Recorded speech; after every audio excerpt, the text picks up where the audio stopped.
Assalamualaikum warahmatullahi wabarakatuh. Alhamdulillahirabbil alamin wassalatu wassalamu ala asrafil anbiya'i wal mursalin wa ala alihi wa ashabihi rasulillahi ajmain. Sahabat Palantara Muda yang dirahmati oleh Allah, pada sesi ini kita mengundang tokoh media, tokoh komunitas, budayawan. Beliau adalah lebih dikenal dengan nama Inyak Pasi ya, tapi nama lengkap beliau adalah Bapak Asra Ferry Sabri, dan beliau hari ini adalah pimpinan redaksi dari bakaba.com. Hari ini mungkin diskusi kita sangat banyak hal, mulai dari Bukit Tinggi, Agam, dan Sumatera Barat, mulai dari pilkada mungkin yang hangat, dan tentu saja banyak informasi karena beliau adalah hampir separuh usia dihabiskan di dunia media, dan beliau ini juga mengalami bagaimana di masa Orde Baru, Reformasi, mungkin juga Orde Lama, dan bagaimana sampai saat sekarang ini beliau aktif mengamati dan juga berkontribusi dalam pikiran, ide, dan gagasan untuk kemajuan negeri ini. Selamat siang ya. Selamat siang. Nah, terima kasih kita sudah bersedia untuk menyempatkan waktu diwawancarai di Palantara Muda. Ya. Mungkin mengawali perbincangan kita ini, ada hal yang agak menohok ini mungkin ditanyakan. Sepertinya Nyak Pasi ya, itu beroposisi dengan pemerintah Kota Bukit Tinggi. Ini menarik gitu ya. Menarik ketika mencermati tulisan dan statement-statement yang ada di media sosial. Ya. Kenapa Nyak? Terima kasih Bung Adinal ikut dalam program Palantara Muda. Dari persoalan oposisi sebetulnya saya memposisikan diri saya sebagai orang yang mengamati, mengkritisi dan memberikan kontribusi untuk mengingatkan orang terhadap hal-hal yang sifatnya amanah yang dipegang oleh yang namanya kekuasaan. Jadi begitu juga kalau umpamanya kesan tadi bahwa di Bukit Tinggi khususnya atau mungkin juga di Agam ya, orang melihat itu sebetulnya ketika saya berada di luar gitu, tidak berada di dalam lingkaran kekuasaan. Gitu. Ya, jadi mungkin itu kesan orang. Tapi memang bahwa kekuasaan itu harus dikontrol. Harus ada pihak, harus ada orang, harus ada institusi di luar itu yang memang harus mengontrol kekuasaan. Karena kekuasaan itu punya kecenderungan korup dan menyalahgunakan kekuasaan. Nah itu kalau umpamanya masyarakat tidak mengamati, tidak mengontrol, tidak mengawasi, tidak memberikan kritik, maka yang rugi adalah masyarakat. Yang rugi masyarakat secara kolektif atau lebih banyak ruginya, bahwa seorang penguasa akhirnya dia melakukan penyalahgunaan wewenang atau mendapatkan keuntungan dari kekuasaan dia, dan ujungnya umpamanya katakan dia kena hukum karena perbuatan pelanggaran hukum yang dilakukannya, itu dia pribadi yang menerima sanksi, tapi sebelumnya masyarakat sudah lebih banyak rugi gitu. Itu sebetulnya posisi yang saya pilih. Di samping memang saya orang media. Orang media itu jurnalis itu memang tidak boleh berteman dekat dengan kekuasaan. Dia harus menjaga jarak sehingga dia bisa memposisikan diri secara netral dan tetap menjaga independensi dan tetap menjaga nilai-nilai etik untuk bisa menjalankan fungsinya sebagai social control. Itu harus saya sampaikan. Apa yang Pasi lihat persoalan Bukit Tinggi ini sesungguhnya? Bukit Tinggi itu kalau kita lihat banyak orang sebetulnya berharap bahwa Bukit Tinggi adalah sebuah kota yang memang harus menjadi kota harapan, kota kebanggaan. Karena Bukit Tinggi itu memiliki sejarah yang luar biasa. Sumatera Barat, Bukit Tinggi itu besar harapan orang menjadi sebuah kota yang menjadi kota penting, kan gitu. Karena memiliki modal sejarah yang sejarah besar, sosialnya besar. Tetapi ketika Bukit Tinggi diurus, lalu masyarakat melihat Bukit Tinggi ini mau dibawa kemana itu tidak jelas. Makin lama Bukit Tinggi itu seperti kota-kota yang tidak jelas identitasnya, kan begitu. Itu kan sangat mengecewakan. Ketika orang berharap Bukit Tinggi itulah sebuah kota yang bisa dijadikan suatu identiti di Sumatera Barat, karena dia punya sejarah yang begitu penting. Tetapi ketika dalam perjalanannya, ketika kota itu diurus, ketika kota itu dikelola, tidak jelas kemana mau dibawa. Coba kita lihat sekarang, secara ruang publik saja. Bukit Tinggi itu seperti kota apa? Apakah dia mencerminkan sebuah kota bersejarah?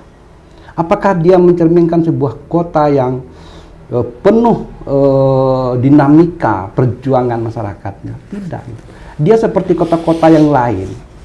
Kalau kita membanding Bukit Tinggi dengan kota di luar Sumatera Barat, malah dia sebuah kota yang sangat tertinggal gitu. Kan begitu. Coba lah, umpamanya kita lihat bagaimana orang mengelola kota Bandung, bagaimana kota Jogja dikelola orang, bagaimana Bontang umpamanya dikelola orang. Itu sangat jauh, Bukit Tinggi tertinggal. Tetapi ketertinggalan Bukit Tinggi itu tidak punya identiti gitu. Nah begitu. Jadi kalau umpamanya seorang wali kota mengelola seperti kota Bandung, lalu dia membangun identitinya sebagai kota Paris Van Java, Bukit Tinggi itu kan juga terkenal atau dicatat dalam sejarah sebagai Paris Van Sumatera. Tetapi ketika kita lihat Bukit Tinggi sehari ini, itu tidak memiliki identitas. Semuanya sama dengan kota-kota lain. Bahwa di situ umpamanya ada kemacetan, bahwa di situ kaki lima itu tidak terkelola gitu. Pariwisatanya duplikasi dari tempat-tempat lain dibawa ke sini gitu. Jadi itu yang jadi persoalan, kekecewaan itu tentu harus dijawab oleh pemerintahan kota. Bagaimana kota ini ke depan gitu. Begitu. Jadi kalau umpamanya saya melihat Bukit Tinggi hari ini, itu adalah sebuah kota yang tidak jelas gitu. Tidak jelas identitinya gitu. Yang jelas cuma ada jam gadang di situ. Yang lain tidak. Apakah ini efek dari pemilihan kepala daerah itu secara langsung sehingga kepala daerah itu punya maunya sendiri tentang kota? Kalau dulu sih kita dengar misalnya Pak Jufri menginginkan kota pendidikan, kota perdagangan, kemudian kota konferensi dan pariwisata yang mau dia lekatkan untuk menjadi identitas dari Bukit Tinggi. Setelah itu kan hilang, dari Pak Ismet kita nggak dengar lagi dan seterusnya sampai sekarang. Atau apakah ini yang menjadi penyebab? Justru penyebabnya dari situ. Ketika kota itu tidak jelas identitasnya, disebut sebagai kota perdagangan, kota kesehatan, kota pariwisata, kota jasa dan industri, kota bersejarah, itu justru tidak fokus dia sebagai sebuah kota yang mau diapakan gitu. Dan itu menjadi kelanjutan dari zaman dulu. Katakan kalau itu dia dirumuskan oleh Pak Jufri dalam RPJP Bukit Tinggi, maka 5 tahun sekarang ini adalah 5 tahun terakhir kalau itu dihitung 25 tahun. Maka itu dia yang menjadi persoalan Bukit Tinggi itu. Ketika seluruhnya ingin mau diambil oleh Bukit Tinggi, seluruhnya ingin dijalankan dengan 4 atau 5 unggulan tadi. Dia boleh dia menjadi unggulan 4-5 tadi, tapi dia tidak boleh menjadi sesuatu yang semuanya harus ditonjolkan gitu. Nah, di situ sebetulnya sehingga kehilangan identitas. Kalau umpamanya bahwa katakan ketika umpamanya pemerintah kota itu berpikir bahwa dia harus fokus dijadikannya saja kota ini adalah kota pariwisata, maka semuanya akan mensupport sektor pariwisata. Bagaimana bisnis, bagaimana perdagangan itu yang memang ramah, lalu dia mendukung program pariwisata. Orang datang kan gitu. Lalu bagaimana kota itu indah? Di dalam bagaimana kota itu umpamanya aman untuk mendukung program kepariwisataan. Bagaimana umpamanya kota itu aman dari aspek Kamtipmas, maka dia akan mendukung yang namanya fokus terhadap dunia atau kota pariwisata. Tetapi ketika pemerintah kota itu tidak fokus, maka semua seperti ini. Ini dilakukan sedikit, ini dilakukan sedikit, ini dilakukan sedikit gitu. Sehingga dia tidak terbangun sebuah brand yang kuat gitu. Gitu apanya. Jadi atau memang karena kita ini pengaruh perantau itu besar ya terhadap nagari-nagari, lalu sehingga memang ada enggak kehilangan identitas itu pengaruh dari tokoh-tokoh rantau itu sendiri? Saya kira justru tokoh-tokoh rantau itu justru dia kehilangan identitas kampungnya, kotanya. Dia tidak bisa jadi dia tidak punya kebanggaan lagi terhadap kampungnya, terhadap kotanya gitu. Bukan dia mempengaruhi, dia justru ingin kotanya itu dikelola tidak dengan mengubah kondisi kota itu sehingga dia kehilangan nostalgia, ketika dia kehilangan nuansa sebagai kota kelahiran. Buktinya apa? Bahwa mereka tidak mensupport. Ya udah, kalau memang seperti itu maunya pemerintah kota, justru dia tidak bisa apa-apa gitu. Bukan kalau umpamanya perantau itu justru punya kecenderungan agak konvensional. Ketika dia melihat kotanya itu dibabak belurkan oleh pemimpinnya, malah dia ingatkan. Tapi ketika diingatkan tidak bisa, ya dia biarkan saja lagi. Nah itu, jadi bukan pengaruh dari perantau. Perantau itu punya kecenderungan seperti itu. Tolong kota itu diurus, jangan terlalu jauh diubah sehingga kami tidak punya lagi nuansa masa lalu kami gitu. Nah justru sekarang itu yang mereka alami. Kalau tadi misalnya ada beberapa keunggulan yang disematkan oleh yang ingin dicapai oleh Pak Jufri dulu waktu wali kota, menurutnya pasti identitas apa yang paling cocok untuk Bukit Tinggi ini?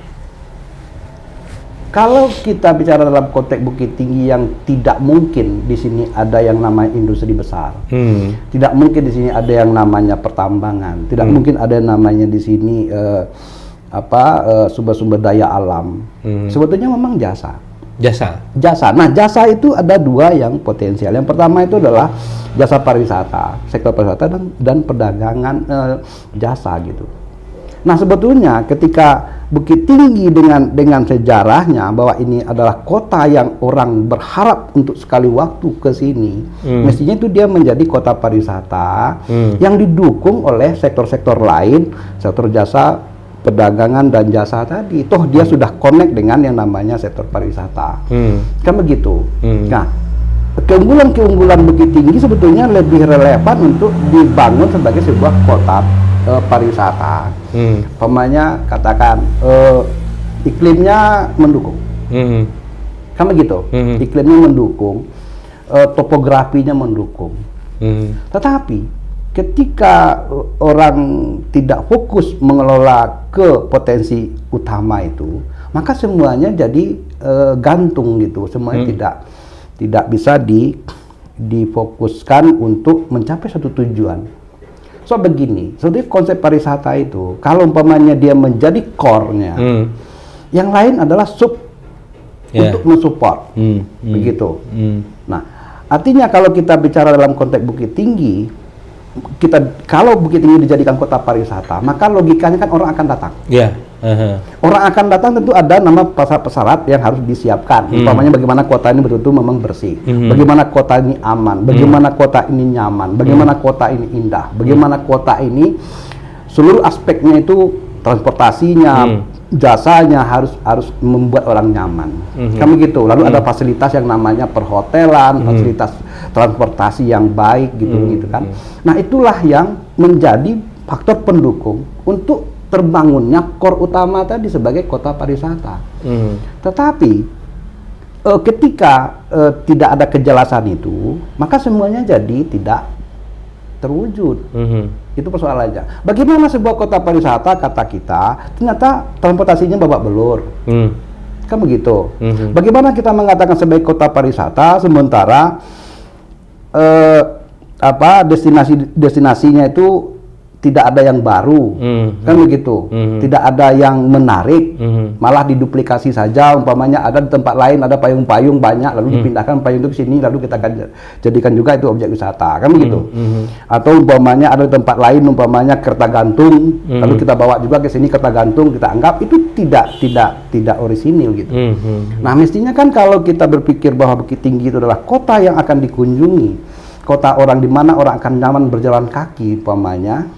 Ya, tentu yang menjadi spot-spot penting itu tidak duplikasi, dibuat dengan khas Bukit Tinggi, khas Minangkabau secara umum, sehingga orang datang ke Bukit Tinggi itu tidak seperti sekarang contohnya, ketika orang datang ke Bukit Tinggi lalu berfoto dia di bawah payung-payung itu, ketika berfoto katanya Bukit Tinggi, tapi orang berpikir ini Tasikmalaya atau ini di Bogor gitu. Kenapa? Karena di Bogor juga ada itu. Kan begitu. Tidak ada yang khas lah dari Bukit Tinggi. Nah, kita agak bergesernya. Sebetulnya kan Bukit Tinggi itu, dia kan tidak punya sebetulnya pariwisata unggul yang di ini. Yang ada itu kan cuman orang melihat Ngaresiano, melihat Jam Gadang, gitu kan. Yang dilihat itu kan adalah sekeliling. So itu agam semua. Agam semua kan. Nah, pertanyaan sekarang adalah sejak PP 84 tahun 99 tahun 99 hubungan Bukit Tinggi Agam itu kan panas. Dan Bukit Tinggi itu tidak akan bisa berkembang tanpa ada dukungan dari wilayah Agam, bagaimanapun itu. Nah, seperti apa ini melihat sebetulnya ini tidak cuma kasus Bukit Tinggi dan Agam. Jadi seluruh kota kabupaten di Sumatera Barat itu kan memang tidak bisa membangun yang namanya kolaborasi antar kota, antar kabupaten. Jadi tidak ada kerjasama. Karena apa? Karena sampai hari ini ego sektoral itu masih sangat dominan. Dia berpikir bahwa dia bisa menyelesaikan persoalannya sendiri, bahwa dia berpikir bahwa sebagai pemimpin kota dia bisa menyelesaikan persoalannya sendiri. Begitu juga pemimpin kabupaten dia berpikir bahwa dia bisa menyelesaikan masalahnya sendiri. Sebetulnya orang-orang itu, apalagi kalau dia berpendidikan baik, kepala daerah itu dia tahu bahwa kolaborasi itu sangat penting. Tetapi egonya lebih menonjol, maka dia tidak lakukan kolaborasi. Contohnya Bukit Tinggi dengan Agam. Apapun sebetulnya yang ada di Bukit Tinggi ini, itu sebetulnya kontribusinya kan dari luar, termasuk dari Agam. Contohnya air bersih itu dari Agam, kan begitu. Kebutuhan masyarakat Bukit Tinggi dari sayur mayur segala macam itu dari Agam banyak. Disuplai dari Agam. Kan begitu. Nah, sebetulnya kan harus ada kolaborasi. Tidak cuma persoalan perdagangan yang harus dikolaborasikan, tapi juga ada persoalan pembangunan yang strategis. Kan begitu. Contohnya apa? Contohnya berkaitan dengan infrastruktur contohnya. Bagaimana umpamanya memetakan Bukit Tinggi dan Agam ini umpamanya itu dia memiliki yang namanya program perencanaan bersama yang saling mendukung dua kota kabupaten ini.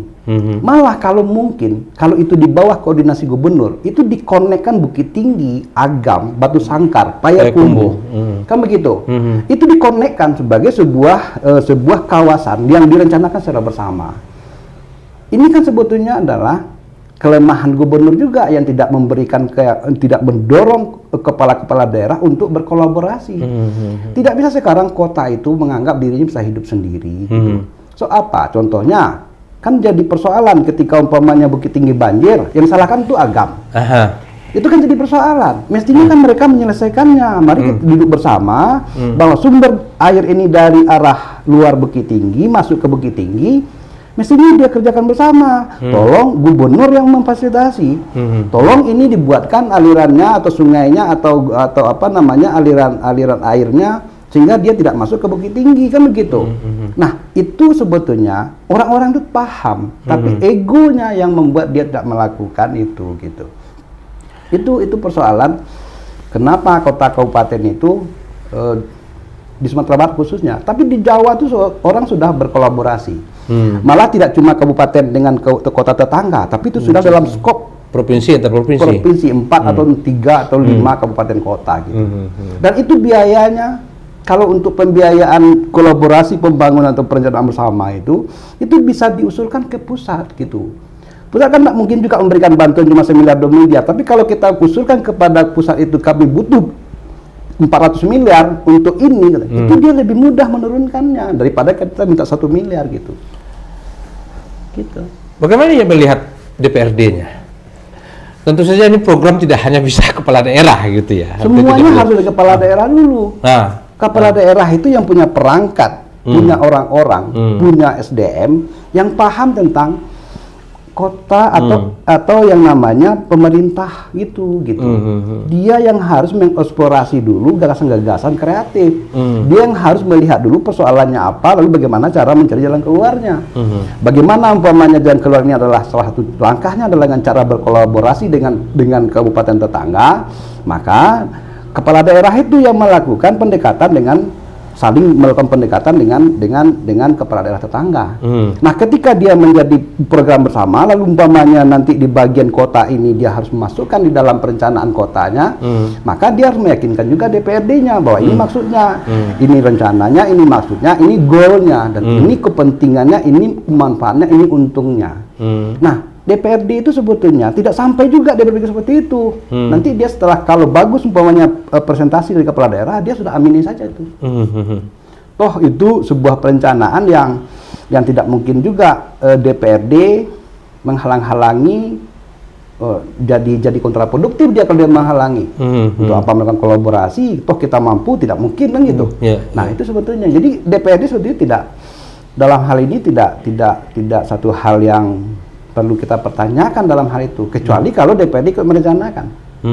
DPRD itu kan sebetulnya kan dia melihat dari awal saja, ketika seorang kepala daerah itu terpilih, lalu kepala daerahnya membuat RPJM untuk periode 5 tahun, dia kan sebetulnya melihat kerangkanya saja.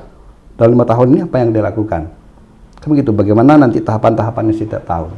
Ya kan seharusnya juga anggota dewan itu kan punya menyerap aspirasi dari apa yang berkembang seperti ini gitu ya kan.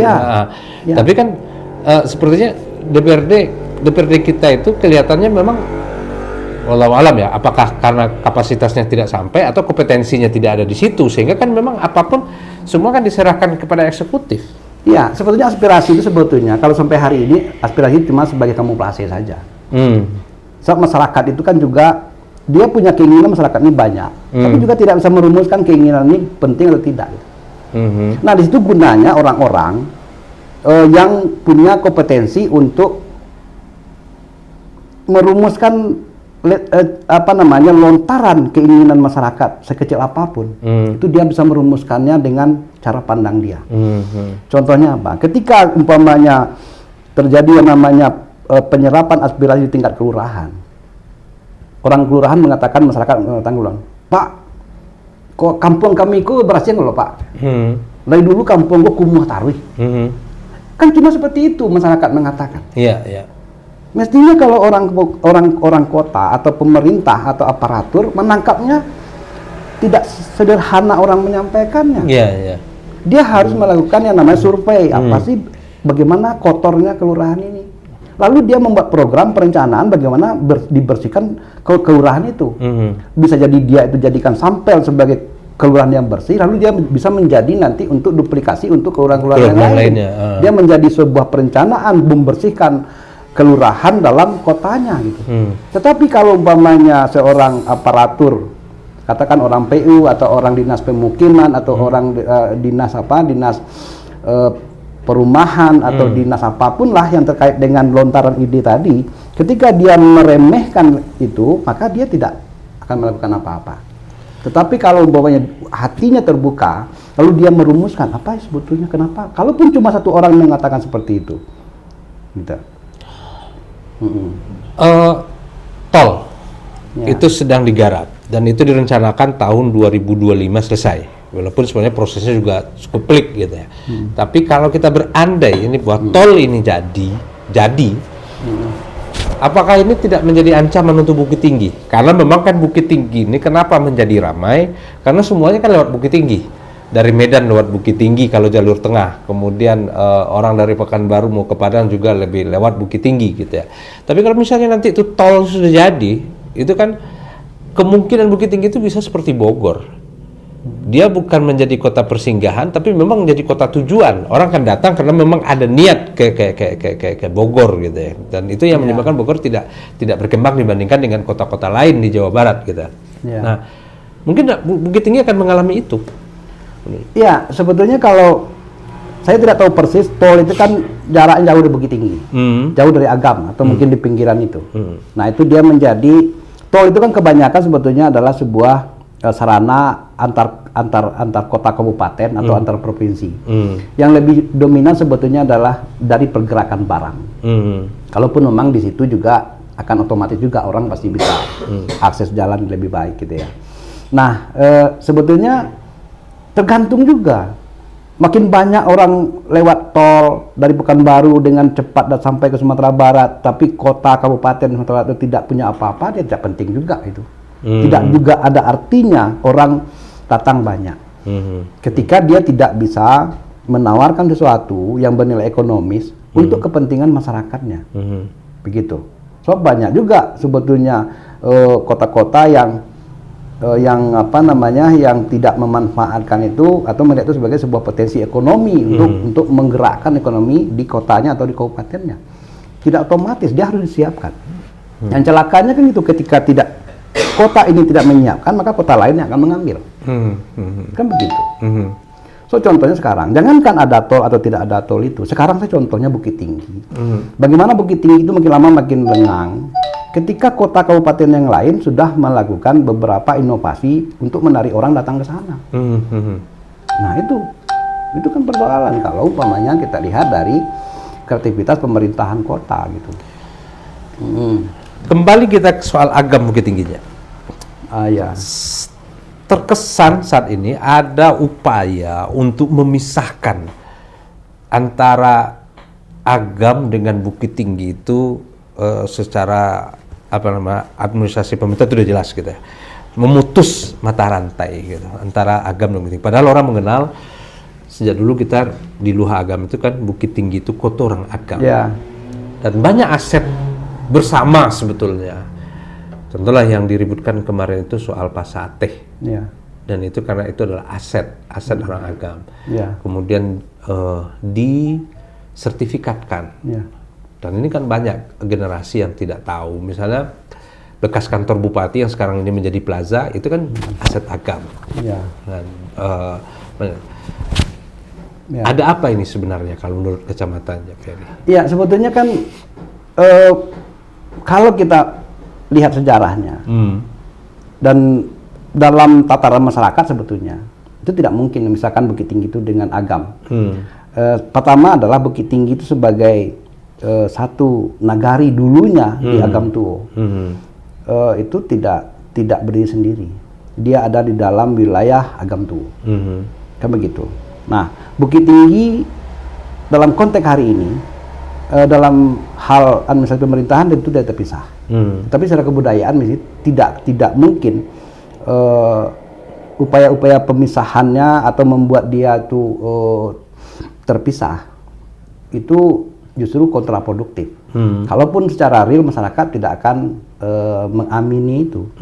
So apa? Kurai itu kebudayaannya kan kebudayaan Minangkabau.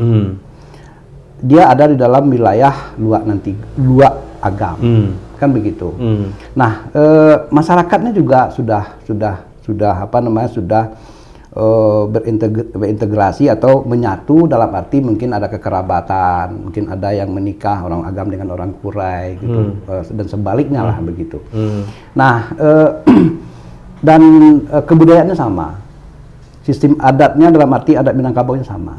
Jadi kalau ada orang-orang tertentu yang menyatakan bahwa Bukit Tinggi itu adalah tidak ada urusannya dengan Agam dalam konteks kebudayaan, itu suatu cara pandang yang sangat rasis sebetulnya. Tidak dan boleh naif sekali dan gitu. Naif sekali gitu.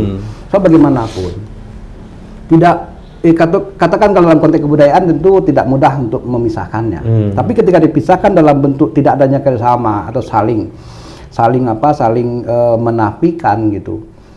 Itu juga tidak akan kontraproduktif bagi Bukit Tinggi sendiri. Gitu. Sebab gimana? Air itu sumber dominannya dari Agam. Kan jadi lucu ketika umpamanya orang Bukit Tinggi, katakanlah bukan orang Bukit Tinggi dalam arti elit Bukit Tinggi itu menafikan Agam. Kan begitu. Dan juga hal-hal yang lain, ekonominya juga disupport. Orang kan tidak mau mengatakan saja berapa luas sebetulnya sawah di Bukit Tinggi gitu.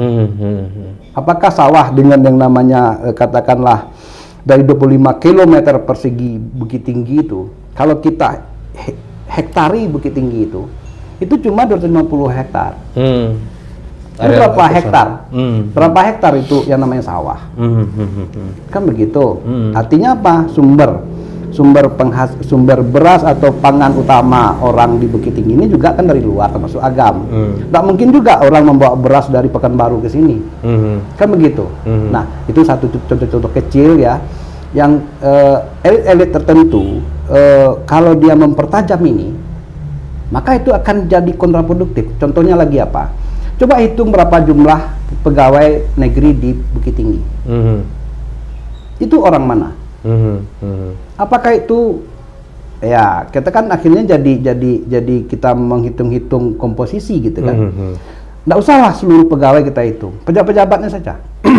Berapa orang pejabat yang non, nah gitu, non kota ini.